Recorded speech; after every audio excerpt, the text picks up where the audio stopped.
Since August, we've all witnessed the shocking escalation of violence against the Muslim Rohingya minority in Myanmar.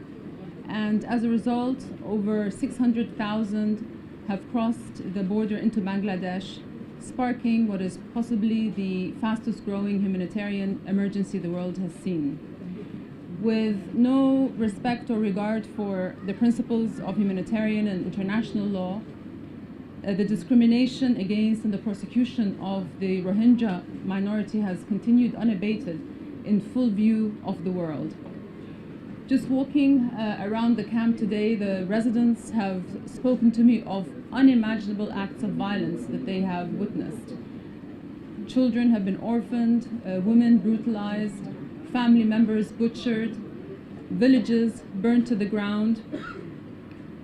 Before coming here, I had braced myself to witness some desperate conditions, but the stories I heard today were heartbreaking and harrowing.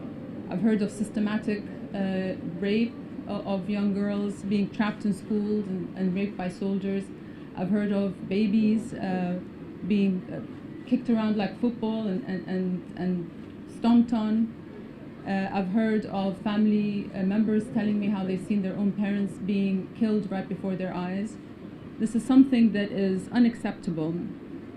And although these people have reached safety here, their plight is far from over. Over 95% do not have access to safe water. Over 3/4 are not getting enough food. And of course, health services are stretched to the limit. 60% of the refugees are children. And that is partly because males above the age of 12 are systematically being killed. And according to what I heard from UNICEF, 14,000 of these children are at risk of dying from malnutrition. Now I know that the humanitarian organizations here are doing amazing work, organizations like UNHCR, of course, IOM, UNICEF, and IRC are doing incredible efforts, and they're working so hard under some very difficult conditions to try to alleviate the suffering. So I'd really like to thank them.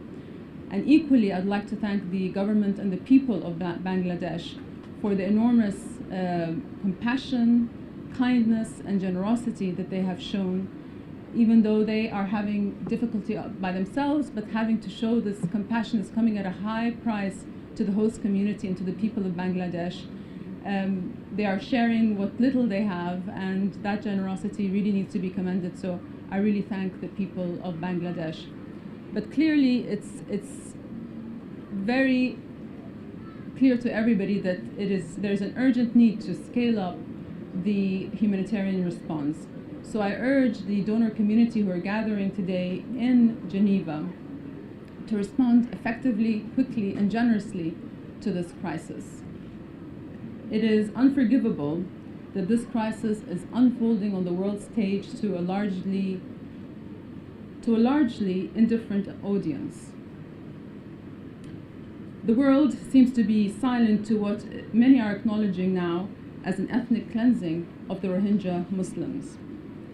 One has to ask, why is the plight of this Muslim minority group being ignored? Why has a systematic persecution been allowed to play out for so long?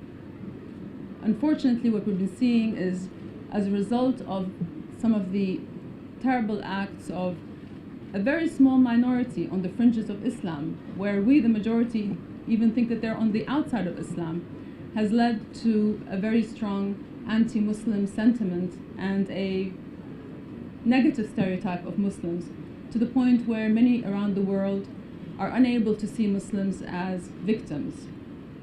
It leads one to wonder that if the tables were turned and these acts of violence were committed by Muslims, if the world response would have been as muted as the response that we're seeing here today.